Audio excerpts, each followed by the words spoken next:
Okay, so today's daf is Samech Gimel. We're going to start at the top of Samech Gimel, Amud Aleph, where we left off yesterday, which relates to Rav Chisda's position of Ho'il, or what we said yesterday. The issue in yesterday's daf was something which is capable, like we said, something that's capable of being a certain sacrifice, such as the Seirim. We said the two goats could be, they're capable of being, either one would be capable of being the Chatat, not the Chatat of the that goes in the Kodesh HaKodeshim, because that requires Hagrala, that requires the lottery, but either one of them could have been the Chatat of the Musaf. And since it could have been the Chatat of the Musaf, if it's slaughtered outside of the Beit HaMikdash, then it would be a violation of slaughtering the Korban outside the Beit HaMikdash. That was the position of Rav Chisda. So now on the third line on Samach Gimel Amud Aleph, it says, "When we itlei le Rav Chisda Ho'il."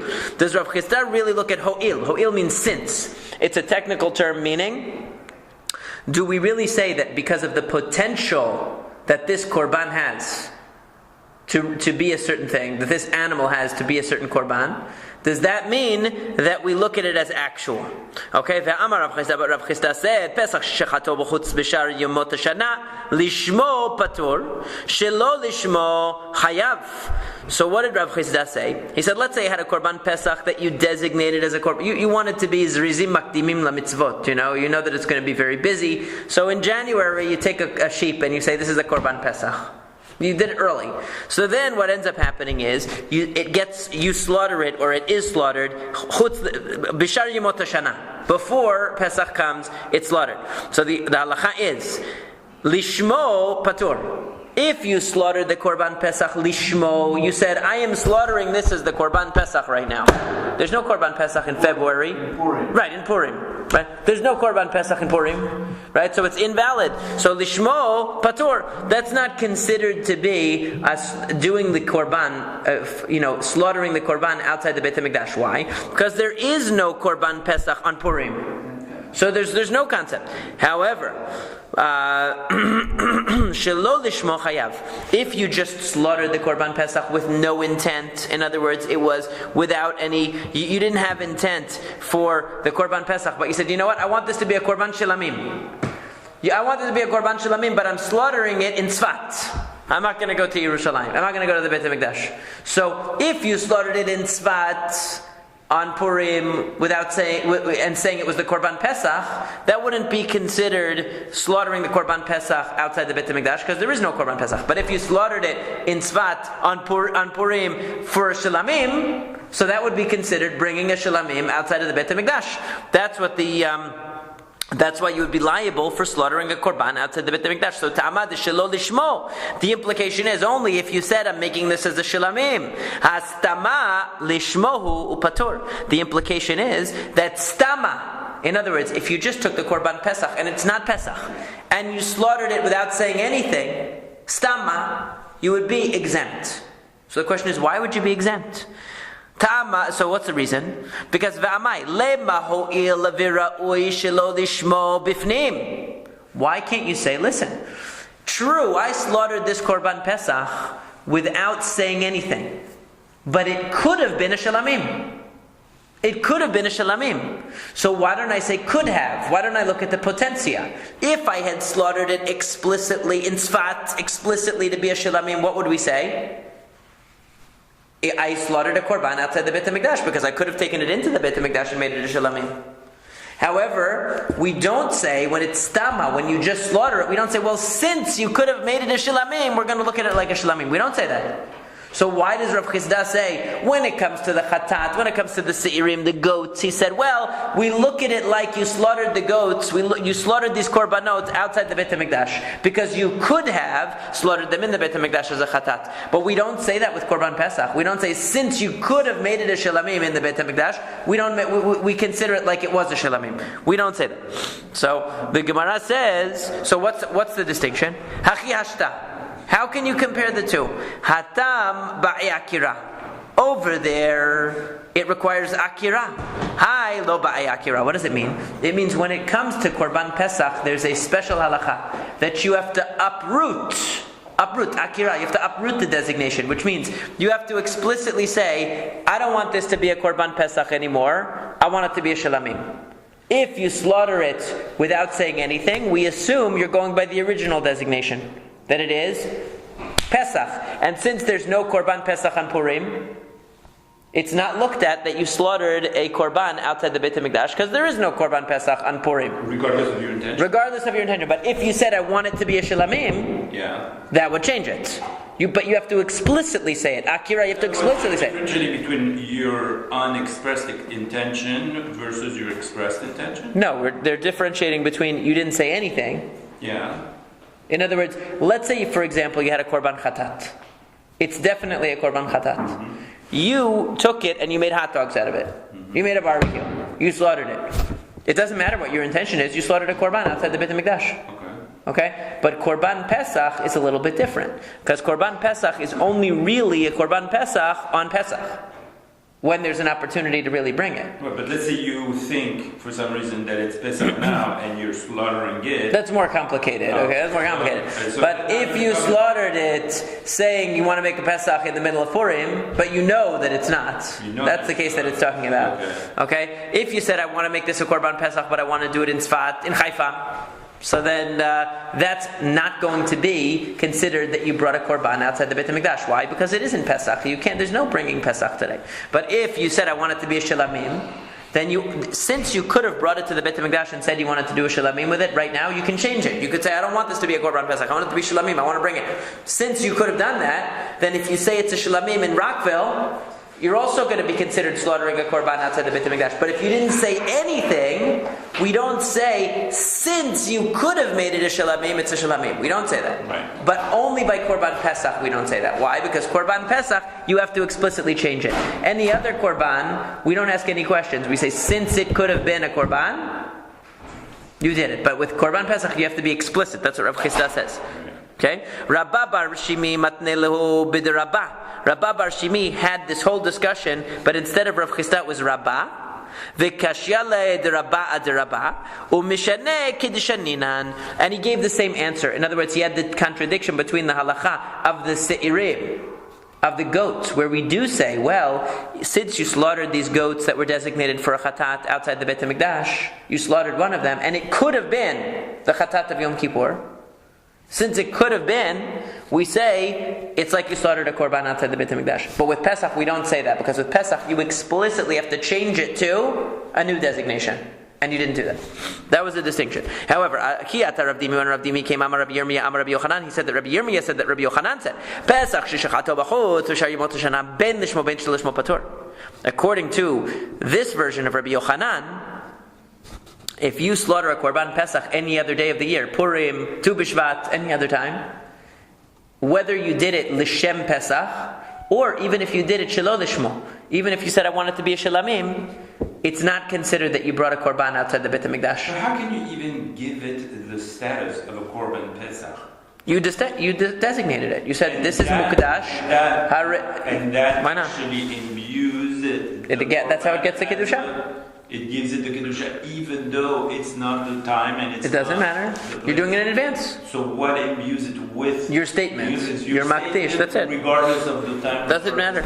You can do it ahead of time. That's not a question. Who says that? No, it has to be when somebody who's able to. You know, and it has to belong to them, and they have to. It has to be a korban that belongs. You can't be. I can't come to your house and say, this is my korban. I want to take your sheep, so I'm going to say it's my korban Pesach. I can't do it. It has to belong to you, and you have to be somebody who's halachically capable of being makdish. You have to be an adult. Right. No, but anyway. So he said it doesn't matter. Amar Rav Dimi. Rav Dimi said, Amrita l'shmata kamed Rabbi Yirmiyah, that I said this teaching in front of Rabbi Yirmiyah. Bishlama lishmo dilo chazele. And I said to him, I understand lishmo. I understand why. If I take a korban Pesach on Tu B'Shvat and I say, look, I'm slaughtering korban Pesach in Tzfat. I understand why on Tu B'Shvat that doesn't make any sense, does it? Because there is no korban Pesach. But ela shelo lishmo amai ha chazeh shelo lishmo b'fnim. But what if I take my korban Pesach and I go to Tzfat and I say I don't want to go to the Beit HaMikdash, I go to Tzfat and it's Tu B'Shvat. Okay? And I say, I am slaughtering this korban Pesach l'shem shilamim. I want it to be a shilamim. Why doesn't that work? In other words, I'm uprooting. I'm saying I don't want this to be korban Pesach. I want it to be a shilamim. Can you bring a shilamim on Tu B'Shvat? Of course you could. But you're not in the Beit HaMikdash. So you're slaughtering a shilamim outside the Beit HaMikdash. Why is that not considered slaughtering a korban outside the Beit HaMikdash? That's the question. We understand why if you slaughtered it l'shem Pesach on Tu B'Shvat, it makes no sense. But if you slaughtered it l'shem shilamim on Tu B'Shvat, it should be considered slaughtering a korban. But he's doing that after having designated the sheep as korban Pesach. It doesn't matter. He can change it. He can change it. Okay, he can do akira. He can change it. Okay. He can change it. So that's what he's asking. He's saying, why can't he say, I'm doing it l'shem shilamim? So he says, Va'amar li, Rabbi Yirmiyah said to me, akirat chutz, lav shemei akira. So this is an important thing. There are two questions at play in this sugya. Two questions.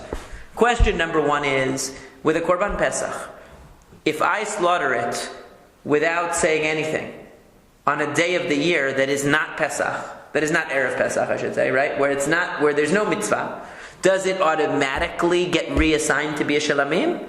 Or do I have to explicitly say, I am making this a shilamim, not a Pesach? That's question number one. That's the question of whether it needs akira or not.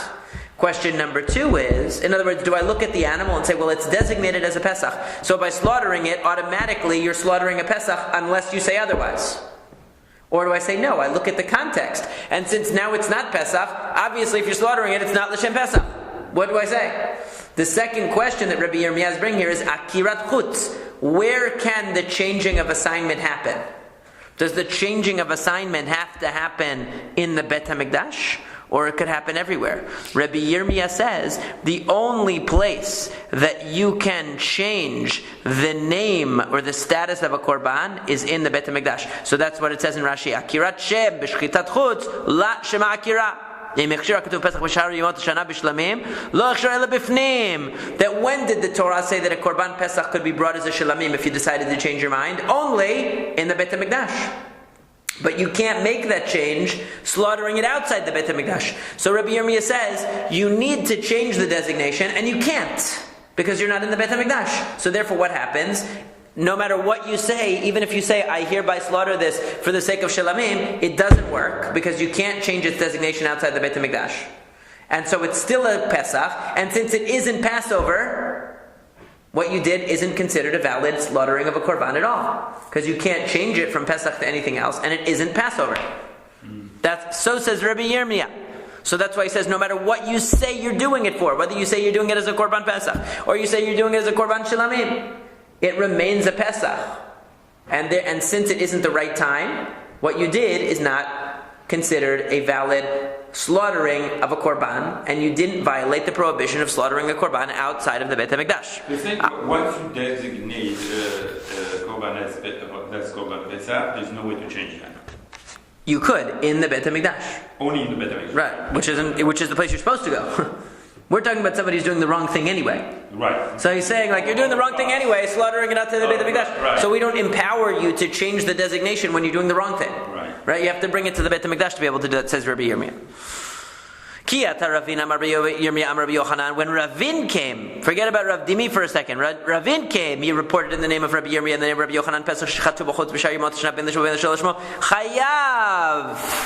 The opposite. Okay? This version says, if you slaughter the Korban Pesach outside the Beit HaMikdash on any other day of the year, even if you did it L'Shem Pesach, Chayav. The exact opposite. And before we said, no matter what you say, it's not a Korban Pesach, and it's not a Shilamim, so you didn't do anything. You didn't violate the prohibition of slaughtering a Korban outside the Beit HaMikdash. But this is saying, whether you said something or you didn't say anything, we assume that it is a Shilamim, and that you slaughtered the Shilamim outside the Beit HaMikdash. That's what it's the exact opposite. Before we said, no matter what you say, we assume it's a Pesach, and since it isn't the 14th of Nisan, you didn't do anything. This is saying, no matter what you say, we assume it's a Shilamim, because it isn't the 14th of Nisan, so it can't be a Pesach, and therefore you slaughtered a Shilamim outside the Beit HaMikdash. It's the exact opposite reasoning. that it doesn't require explicit change of designation. It's automatic, and it can happen even outside the Beit HaMikdash. You're chayav for slaughtering a korban outside the Beit HaMikdash. Not for designating. Right? No, you can designate whatever you want. Designating is nothing. It's nothing. That's not. Designating is good. You have to designate before you bring the korban. No, but not if it's not. It's like if you designate on Purim. It doesn't matter. It's in advance. You can do it doesn't matter. There's absolutely nothing wrong with designating. Right. Okay, so the as long as you're not going to misuse it in between. Vafilu lishmo. And you're saying that even lishmo, even if you slaughter this explicitly, it's Purim, and you slaughter this l'shem Pesach, you're telling me that that's considered to be a slaughtering of a shilamim outside the Beit HaMikdash? How could that be? You're saying l'shem Pesach. But sir, it's not Pesach, it's Purim. I'm a Karaite. I don't believe in Shana Me'uberet. I believe that it's really Pesach now.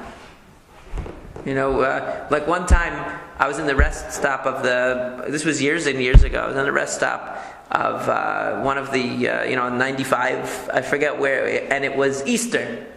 Mm-hmm. And a group of a busload of churchgoers, stopped and said, "Oh, is it Passover today?" And I said, "Actually, it would have been Passover, but it was leap year, So I said, "Actually, no, it's a month from now." But people who just follow the standard calendar, they think, "Oh, it's always March. It must be Passover now," or whatever they think. So they thought, and they were exactly right. It would have been Pesach, but it was 1 month before. Because it was Shana Me'uberet. So this guy says, "Listen, I don't hold by the Bet Din. I don't care about Shana Me'uberet. Today is Pesach for me. It doesn't matter, right?" So it says, nope, it's still a Shilamim. Why? Because it's not Pesach. So the Gemara says, really? Even if he says Pesach? But wait a second, we learned in the Mishnah, Mechusar Ziman ben Begufa ben Ba'alim, that Mechusar Ziman, when it comes to something lacking time means it's not ready yet. Not ready yet can either mean Ba'alim, with the owners, or with the korban itself. And what does it mean, lacking time? So, what kind of lacking of time would there be with the owners? So, for instance, you have hazav, v'hazava, v'yoledet, v'mitzora, she'ekrivu hatatam v'ashamam b'chutz piturin. If you have a zav or a zava, these are people who have these emissions from their body, or yoledet, the woman who gave birth, or a mitzora, a leper, who is not yet done with the process of their purification. But they set aside the korban in advance. They have to bring a chatat, or they have to bring whatever, ashabam, they have to bring some of them have to bring an asham. In the case of mitzora, he has to bring asham. So, and before it was time, in other words, in the middle of the 7 clean days of the zav, he brings the korban outside the Beit HaMikdash. So what do we say? There's 2 possibilities here, right? We could say, well, he brought a korban outside the Beit HaMikdash. Or we could say, since it wasn't his time to bring this korban anyway, we don't view him as bringing it outside the Beit HaMikdash. And that's what the Mishnah says. Since it wasn't the time to bring it, it's called Mechusar Zeman Ba'alim. The owners of this korban were not ready to bring it. So therefore it wouldn't have been a valid hakrava even in the Beit HaMikdash. It wouldn't have been valid. So therefore we say that he's not liable. And olotehen v'shalmehen bachutz chayavin. However, an olah or shilamim, there are, the yoledet and the zav, they have to bring not just a korban chatat, also an olah. So the olah or the shilamim, they have to bring shilamim, some of them. So the one who has to bring shilamim, in a shilamim or an olah could be brought all year round, not just for these purifications, right? So we say that, okay, when it comes to chatat and asham can only be what? Obligatory. Can only be obligatory. And since their obligation has not really commenced yet, because it's too soon for them. It's too soon for them. So that korban that they brought outside the Beit HaMikdash is no korban at all. However, because it was designated. Forget about designated. Oh, because it's not the right time. It could be designated. When? They could have designated it 1,000,000 years ago. They could designate it. It doesn't matter. Yeah. But it's not the right time because they're not pure. But they're not ready, right? It's not the Mitzorah designated it because he says, I'm very hopeful. I know this tzarat is going to clear up. I've been taking my medication every day, whatever. The Zav, he went to the doctor. He's going to fix the problem. He says, I set aside the korban because I'm very hopeful. I'm very optimistic. That's fine. But you can't bring it yet, you see? So that's what it's saying. Since if he were to go into the Beit HaMikdash and do this today, it would be invalid anyway. The fact that he did it outside is also invalid. However, Olah and Shilamim you could bring anytime. And Olah and Shilamim could be voluntary. So if you slaughtered an Olah and Shilamim outside the Beit HaMikdash, even though that Olah you meant to be your Olah for a Yoledet, you meant to be the Olah for some obligatory reason, still that Olah would not be invalid because an Olah could be brought anytime. So when you bring it outside the Beit HaMikdash, it's also considered an offering outside the Beit HaMikdash.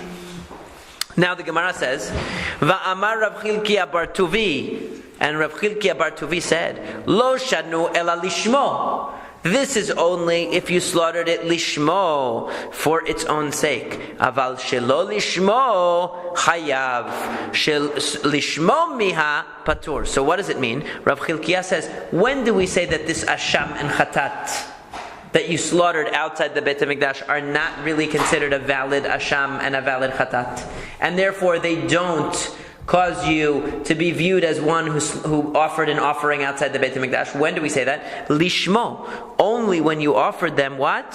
For the sake of, in other words, the asham you said, I'm doing this l'shem asham. I'm doing this for a guilt offering, for an asham. And asham can only be for your obligation. And since your obligation hasn't reached the right time yet, it's invalid. But what if it was shelo lishmo? What if you said, yes, this is an asham, but I'm slaughtering this as an olah? So then, that's what Rav Chilkiya is saying. You're reassigning it to be an olah. Could you bring an olah? You can bring an olah whenever you want. So since you could bring an olah whenever you want, and you slaughtered it outside the Beit HaMikdash leshem olah, even though you designated it as an asham, then it's going to be considered a hakrava. It's going to be considered an offering that could have been done in the Beit HaMikdash and wasn't. Think of it that way. Could have been done in the Beit HaMikdash but wasn't.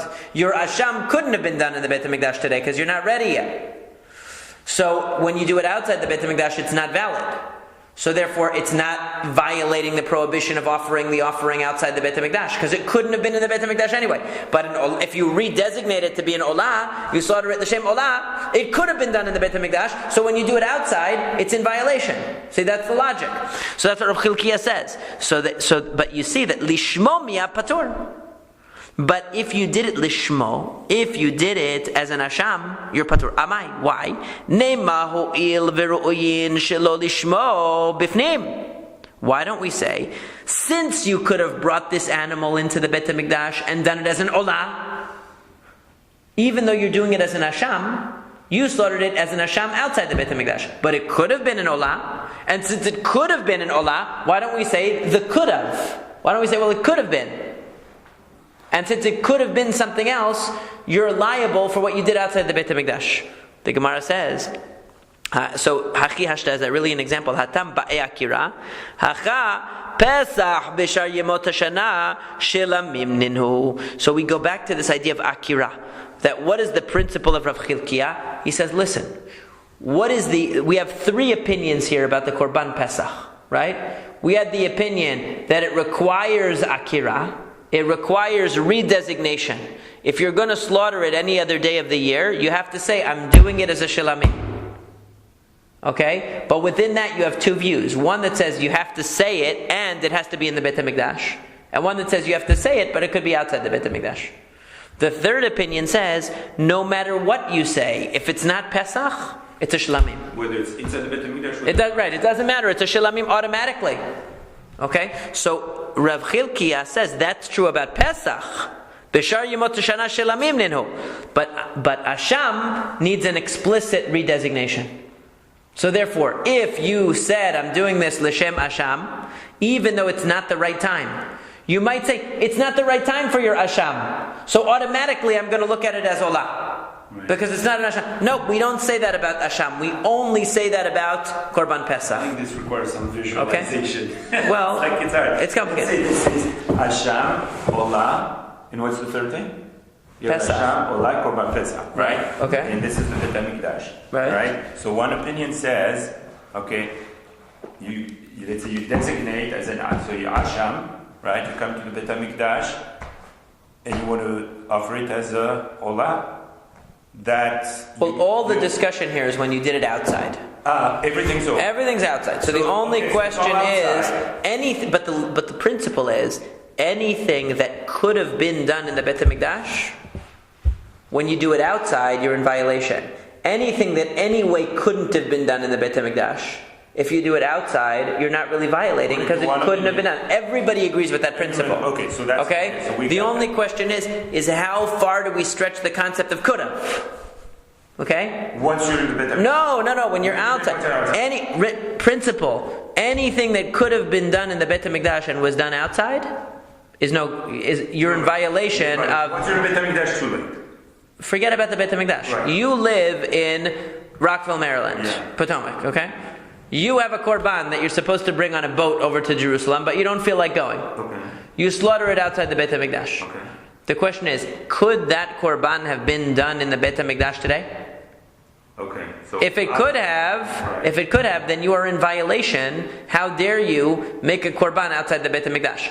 If it couldn't have been brought in the Beit HaMikdash anyway, then you're not in violation. Right. But the only question is, what do you mean by could have? Could have according to its present designation? Could have according to a changed designation? Right? What does it take to change the designation? These are the questions. So, Asham, you are not done with your period of waiting yet. So you couldn't bring the Asham yet. Okay? And you slaughtered an Asham outside the Beit HaMikdash, but you couldn't have brought the Asham anyway today. Why not? Because the time is not up yet. Okay, now what if you slaughtered it l'shem olah? If you did it l'shem olah, as an olah, could it have been brought today? Yes. So then it's no good that you did it in Rockville, Maryland. Okay?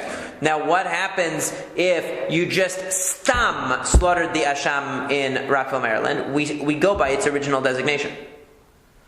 In Korban Pesach, you have a distinction. Some say that automatically, if it's not the 14th of Nisan, it's a shilamim.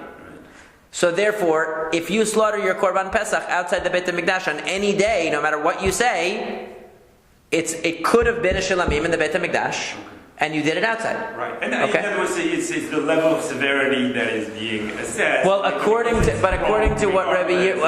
the other side, you have this Korban Pesach, and he says ba'e akira. Right? Yeah. Meaning, we're going to look at that as a Korban Pesach, unless you specifically say otherwise.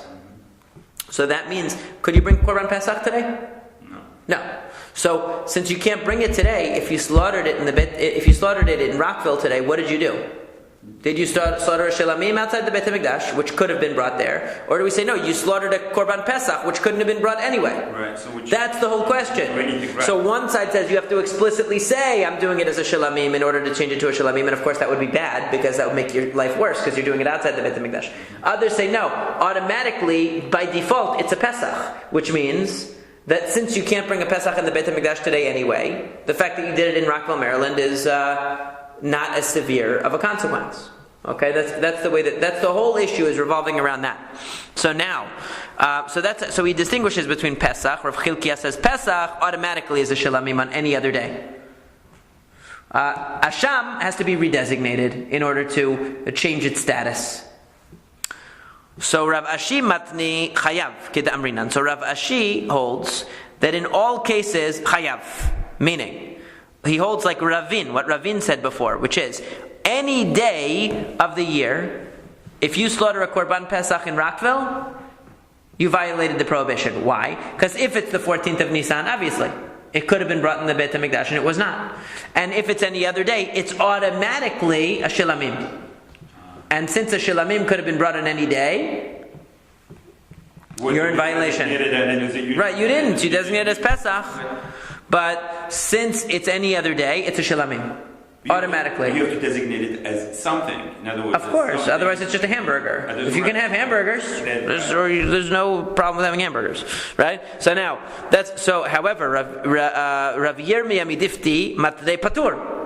Rav Yirmiyah Midifti says, anytime you offer the Korban Pesach outside of the Beit HaMikdash, it's not a shilamim. Kasavar Pesach b'shar yimot hashana ba'ei akira va'akirat chutz lav shema akira. That any other day of the year that you offer a Korban Pesach, it's still a Korban Pesach unless you specifically change it, and you can't specifically change it outside the Beit HaMikdash. because the Torah didn't give you the power to change it when you're doing a violation anyway. So if you're in Rockville, Maryland, and you have your Korban Pesach and you slaughter it, even if you said, I am doing this l'shem shilamim, which that shilamim could have been brought in the Beit HaMikdash, still, you can't change it because you're outside the Beit HaMikdash. So what did you do? You slaughtered a Korban Pesach on Tu B'Shvat. And since you slaughtered a Korban Pesach in Tu B'Shvat, that's nothing. You did nothing. Is this discussion on Pesach? We've touched upon this before. Opliga de Rav Chilkiah bar Tuvi, and this is in disagreement with Rav Chilkiah bar Tuvi, who said that you can change the designation outside the Beit HaMikdash. So again, you have three possibilities about the Korban Pesach. Possibility one is that it doesn't require any explicit reassignment. Any other day of the year, we look at that Korban Pesach and we see a Shilamim. View number two is it's a Korban Pesach all the time unless you change it. And you can change it anywhere. So if you explicitly change it in Rockville, Maryland, that I want this Korban Pesach to be a Shilamim, it will be a Shilamim. And since the Shilamim could have been brought in the Beit HaMikdash on Tu B'Shvat, you just brought a Shilamim outside the Beit HaMikdash. And then you have the third position that says it needs to be changed, but it can't be done outside the Beit HaMikdash. So when you take that Korban Pesach on Tu B'Shvat and you slaughter it in Rockville, and you say, I'm doing this l'shem shalamim, it doesn't matter. You can't change it to a shalamim in Rockville. So what did you do? You slaughtered a Korban Pesach in Rockville. Could you have brought a Korban Pesach today in the Beit HaMikdash? No. So therefore you didn't do anything. So those are the three opinions. Now, we get back to our actual topic. Amar Mor, the master talks. Mi shehigril alehen chayav al shel shem upatur al shel azazel. That once you take these two sirim, these two goats, and you do the lottery, one comes out to be for Hashem, for the korban. One is for Azazel. Now, the one that's la'azazel is not really a korban in the same sense. So if you were to take the one that's la'azazel and slaughter that one outside the Beit HaMikdash, you didn't really slaughter something. You didn't slaughter a korban outside the Beit HaMikdash because it's not really a regular korban. Only the one l'Shem counts. Tanu Rabbanan, the rabbis taught, Ish mi beit Yisrael asher yishchat shor o chesed o eiz b'machane o asher yishchat michutz l'machane ve'el petach o el moed lo hevi o lakriv korban l'Shem. That's the pasuk. That a person from the house of Israel who slaughters any kind of animal in the camp or outside the camp and doesn't bring it as a korban l'hakriv korban l'Shem. In other words, it's talking about slaughtering a korban outside the Beit HaMikdash. Korban. If it just said korban, then we turn to Amud Bet. Shomea ani afilu kodshe bedek habayit. Maybe you'll think even things that are given lebedek habayit in a shenikru korban, which are also called korban. The bedek habayit means animals that belong to the Beit HaMikdash, but they are not korbanot. In other words, you donated certain animals to the Beit HaMikdash as property, not as a korban, for their monetary value. So you might think that we're even talking about that if you slaughtered one of those animals, it would be considered slaughtering a korban outside the Beit HaMikdash. No, even though Shenemar Vanakrevet Korban Hashem, even though when they came back from Milchemet Midian, the soldiers said, we brought an offering to God, Korban Lashem, and what were they bringing? They were bringing all kinds of jewelry and stuff. They weren't bringing real korbanot, and yet it's called a korban because it becomes the property of the Beit HaMikdash. And even though it's called a korban, we don't consider slaughtering it outside the Beit HaMikdash to be a violation. Why not? Talmud Omar v'il petach ohel moed lo hevi'o. Kol ha'ra'oi lepetach ohel moed chayav alav b'chutz. Kol she'eno ra'oi lepetach ohel moed en chayavin alav b'chutz. That anything which is supposed to come to the door of the tent of meeting, in other words, it's supposed to come to the hechal, it's supposed to come into the Beit HaMikdash as a korban, then you're in violation if you slaughter it outside the Beit HaMikdash. But anything that isn't supposed to come in as a korban anyway, you're not chayav for slaughtering it outside the Beit HaMikdash. And since these animals were donated not as korbanot, but as bedek habayit, they are simply for their monetary value offered. So therefore, they weren't intended to be a korban. So when you slaughter them outside the Beit HaMikdash, it's not slaughtering a korban outside the Beit HaMikdash. Then the Gemara says, Otzi Elo she'en ra'oyin lepetach oel moed. I exclude these, meaning I exclude the animals that were donated for their monetary value and not as korbanot. Velo otzi, we skip, according to Rashi and Tosafot, the word parat chatat does not belong here. Velo otzi se'ira mishtaleach. we don't exclude the Se'ira Mishtalech. Why? Shehu ra'oi lavo el petach ol moed. Because even the Se'ira Mishtalech, even the goat that's going to be sent to Azazel, comes into the Beit HaMikdash. So maybe if you slaughtered it outside the Beit HaMikdash, it would be a violation. The Torah tells you, Talmud Lomar Lashem, that only things that are brought Lashem, Mi shemiyuhadin Lashem, Yatzu elo she'en miyuhadim Lashem. Okay, so what the Gemara or what the Braita interprets is, because it says La'akriv Korban Lashem, it's not enough that it's something that has to come into the Beit HaMikdash. It has to be something that's actually sacrificed in the normal way to God, not something that's pushed over a cliff. Okay, so that's why we exclude Koche Bedek Habayit. They are not considered korbanot since they were donated for their monetary value. And even the Se'ira Mishtaleach is an offering in a certain sense. It comes into the Beit HaMikdash, but it leaves and it doesn't get offered. So since it doesn't get offered to God in the normal way, it isn't subject to the rule that if you slaughter it outside the Beit HaMikdash, you are chayav karet. It's not subject to that rule. Then the Gemara says, V'lashem lehotzihu. You're assuming that the word lashem is exclusive. It's excluding the Se'ira Mishtaleach. Is that really true? But Raminu, normally the word Lashem is an inclusive term because Yeratzeh lekorbani shel Hashem. It says that when a person brings a korban, once it reaches the 8 days, once it's 8 days old, it is fit. Yeratzeh lekorbani shel Hashem. It is now fit to be a korban for Hashem. And Elo Ishim. Okay, this is referring to burnt offerings. Minayin shelo yakdishenu mechusar zeman. How do I know that not only should you not offer a korban when it's younger than 8 days, but you shouldn't even designate it? Talmud lomar korban lashem. The Torah tells you korban lashem. Okay, meaning to say that it's not just isheh. Not just when it's being burnt, in other words, not just when it is being, offered in befoal. In other words, not just when it's actually being offered, but even when it is being designated, it should be at least 8 days old. And Lashem, what does Lashem tell you? Lirabot se'ira mishtaleach. So the word korban includes that even designation should not be done until it's 8 days old. And the word Lashem includes the se'ira mishtaleach. Wait a second.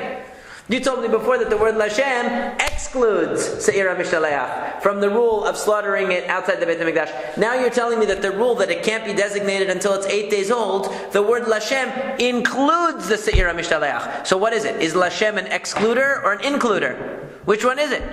So the Gemara says, Amar Rava will tell you like this. Hatam me'inyana dikra v'hacham me'inyana dikra. You have to look at the context. Each one is in the context that it functions. Hatam de'el petach lirabot. Over there, when we're talking about the rule of bringing all korbanot to the Beit HaMikdash, and that you're not allowed to bring a korban outside the Beit HaMikdash, and when it says el petach, anything that comes in to the Ohel Moed is an inclusive term. So then Lashem lehotzi. So then when it adds Lashem, Le'akriv Korban, when it says, at the pasuk that we read yesterday, where it says Le'akriv Korban Lashem, we're looking at it as a limiter. Not just anything that comes in the Beit HaMikdash, but only something that's going to be a Korban Lashem.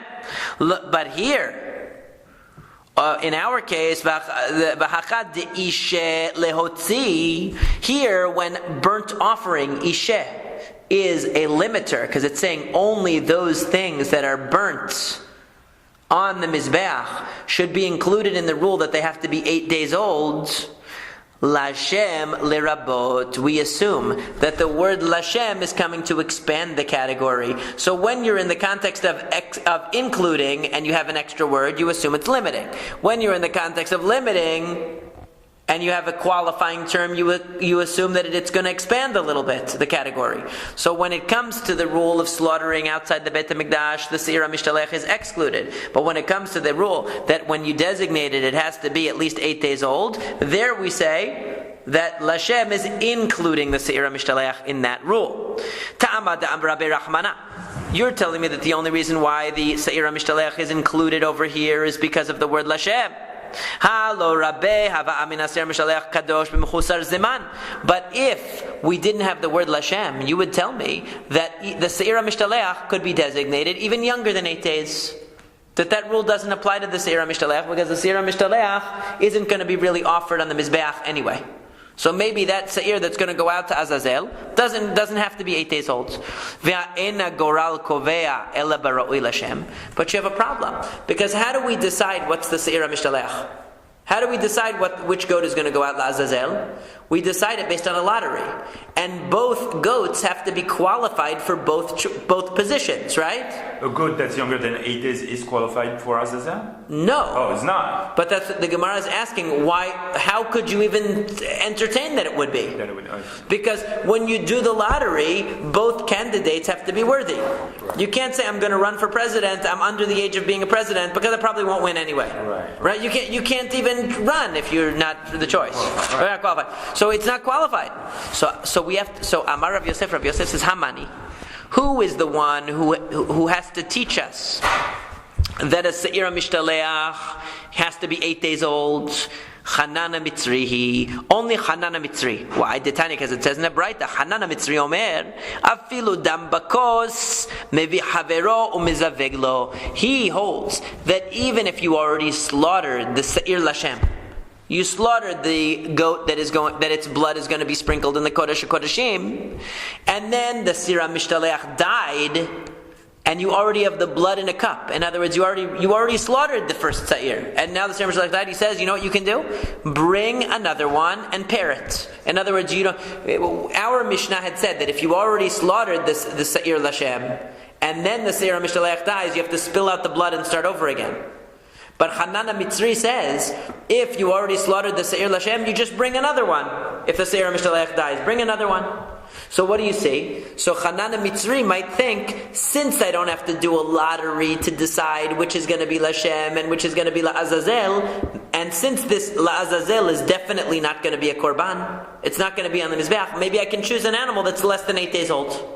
That's why I need the Pasuk to tell me that no, it still has to be 8 days old. Okay? However, the Gemara says, no. Very nice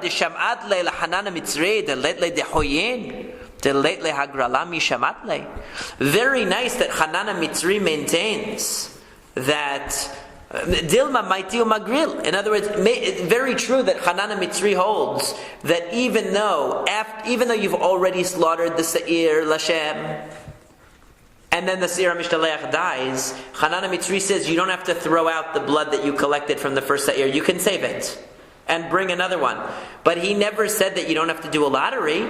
Maybe what he meant was you have to bring 2 goats, do a lottery, and choose a new Se'ir HaMishtaleach. Like we said in the Mishnah yesterday. Maybe what you have to do is bring another pair and choose a new Se'ir HaMishtaleach to go with the Se'ir Lashem that you already slaughtered. The Chidush, according to him, is that even though you already slaughtered it, you can still choose a new Se'ir HaMishtaleach. But how do you choose a new Se'ir HaMishtaleach? You bring 2 other goats and you do a lottery. It still has to be random. It still has to be by lottery. So even Hanana Mitzri wouldn't need to be told that the Se'ir HaMishtaleach has to be 8 days old. Maybe it's of course to you, but the Gemara was thinking originally that maybe since it dies, just bring another one. No, that's not so simple. You need to do a lottery again, and since you need to do a lottery, of course both of them have to be at least 8 days old to qualify for the lottery. Right. So forget that. Ela Amar Rav Yosef. Rather, Rav Yosef said, Hamani Rabbi Shimon it's Rabbi Shimon. Detanya, because it says in the Braita Chad mehen mevi chavero shelo b'hagrala divrei Rabbi Shimon. Rabbi Shimon has a chidush here. He says, you know what? If you already slaughtered the Se'ir Lashem and you collected the blood and the Se'ir HaMishtaleach dies, just bring another one. No lottery. Just bring another one. So according to Rabbi Shimon, there's a situation where you choose a Se'ir HaMishtaleach without a lottery. And since you choose it without a lottery, and you know that it's not going to ever have a chance of being on the altar, it's never going to be burnt on the altar because it's not a candidate for being the Se'ir Lashem.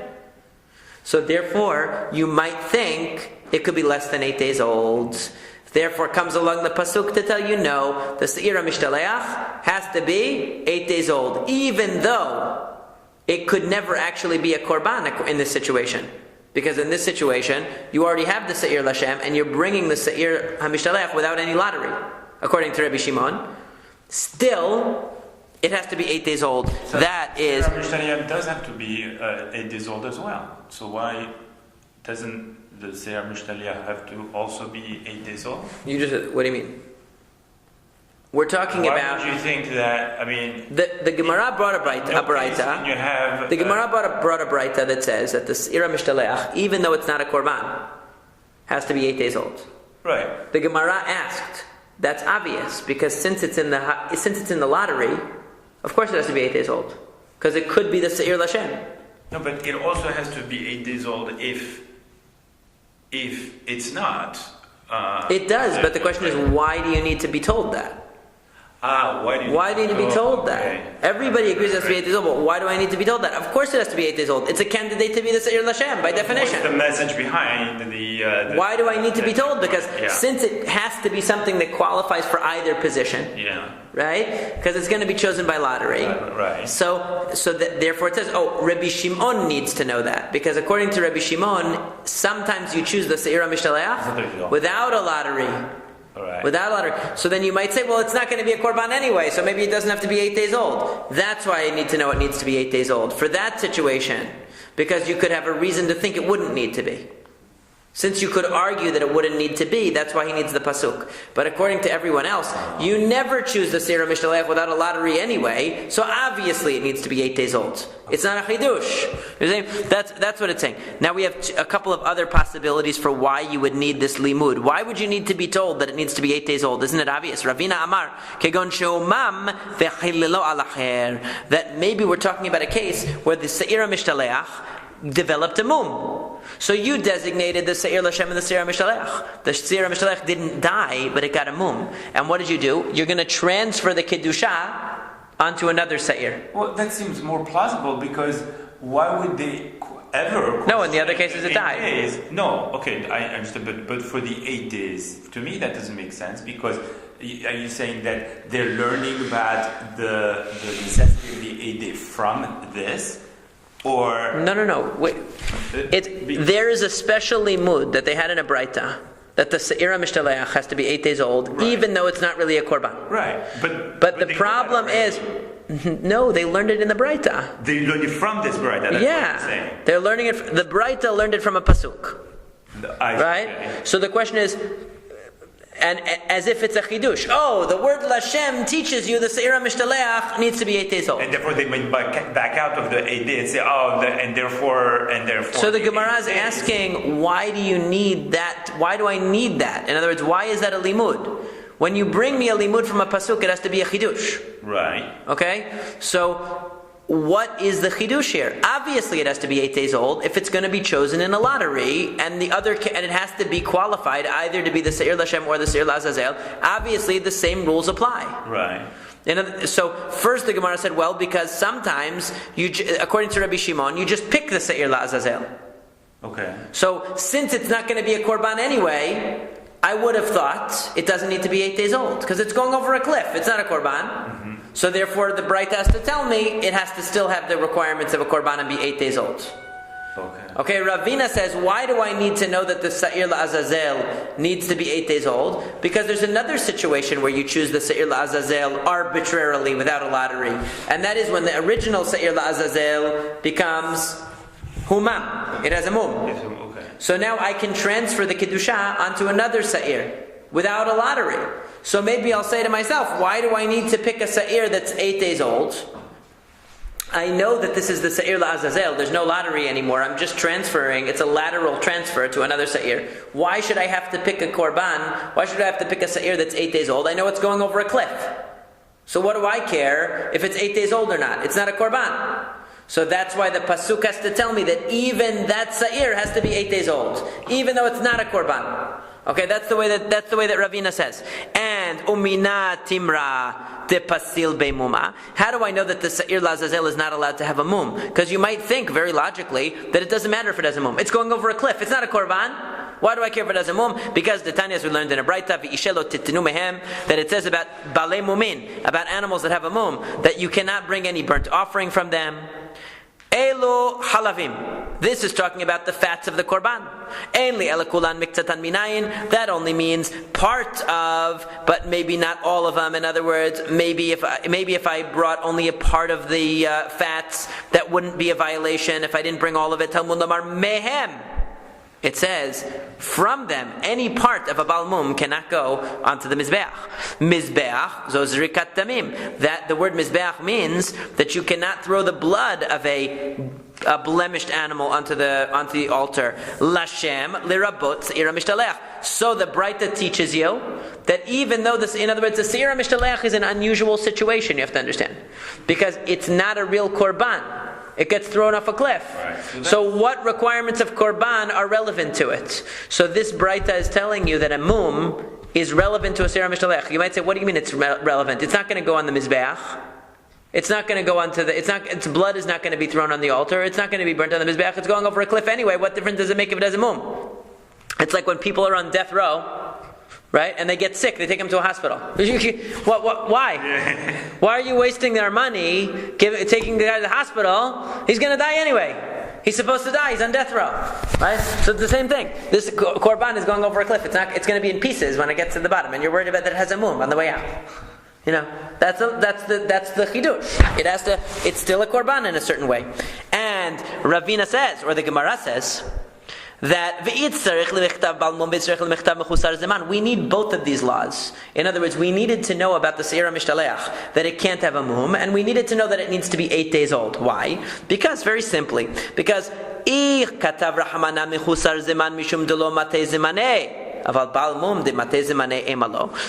if we only knew that it had to be 8 days old, maybe it has to be 8 days old because without being 8 days old, it's not qualified for anything. Right? It's not it hasn't reached its time yet. But once it's 8 days old, we don't care about it having a mum. And so you might say that it doesn't apply.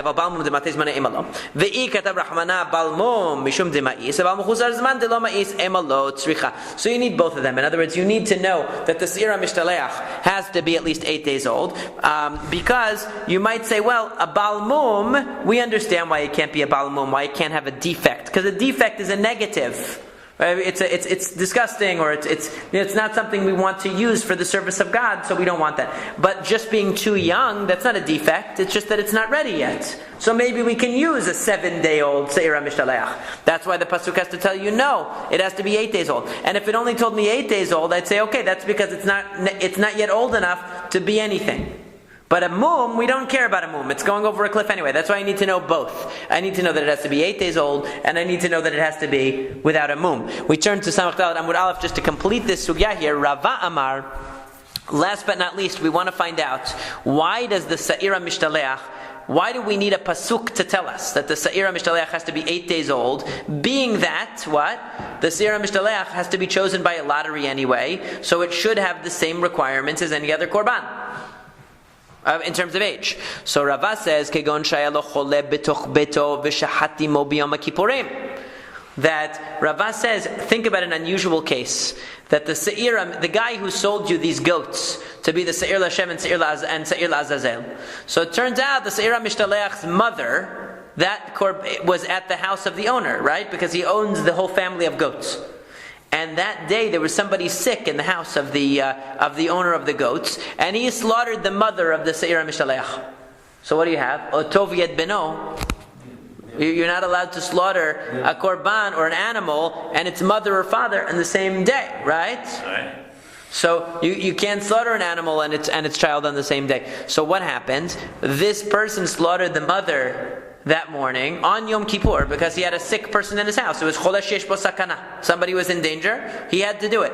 Pikuach nefesh. But the problem is, now what happens? This Se'ira Mishtaleach cannot be slaughtered today. Okay, it's called mechusar zeman, actually. It needs one more day because it can only be slaughtered tomorrow. So Rashi says, mechusar zeman ditzrech la Se'ira Mishtaleach. It's not talking about a korban that needs to be 8 days old. That's not why it says mechusar zeman. It means that sometimes there's another kind of delay in time, which is that today its mother was slaughtered.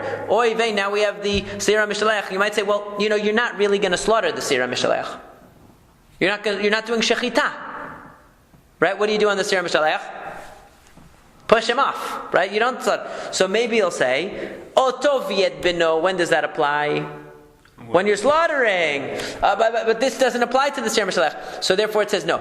It comes to tell you, mechusar zeman, that if the mother of the Se'ira Mishtaleach was slaughtered this morning because of an emergency, now you can't use that Se'ira Mishtaleach anymore. And v'chi'ai gavna miasir. The Gemara asks, is it really prohibited? Lo tishhatu amar Rahmana v'alav shachitahi. It's not shechita what you're doing on the sira mishtaleach. It's you're pushing him. Dechifa, right? Whatever you want to call it. Amre b'ma'arava. They said in the West. They said in Israel. Dechiyato latzuk. Zohi shechitato. Pushing it down on the rocks is shechita, because for this purpose, the way of killing the sira mishtaleach that the Torah gives us is a different way. Since the Torah tells you a different method of killing, it's equivalent to shechita. So the chidush is, why did the Braita have to tell us that a sira mishtaleach is subject to the rule of mechusar ziman? Not to tell us that it needs to be 8 days old. That's obvious that we would have known that anyway. But to tell us that even though it's not slaughtered, even though it's not slaughtered, if its mother was slaughtered that morning, it can't be used as sira mishtaleach, because pushing it over the cliff is considered its shechita.